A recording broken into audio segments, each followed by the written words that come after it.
Эмне болду, настроение жок? Аяшкаңды нерв кылат. Урушту менен өзүнө келип, байкуш болуп отуруп калыптыр.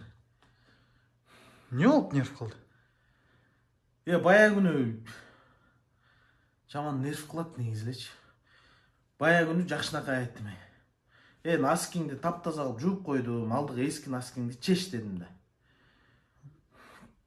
Таптаза кылып кургатып койгом да. Кийбей кетип калыптыр. Анан келгенде урушса башын жерге салып өзүн күнөөлүү сезет. Жаңы носкини берип анан. Мындай кылбай жүр, жаңы носки көргөндө сразу кийбейсиң деп анан берки эски носкисин жууп салдым.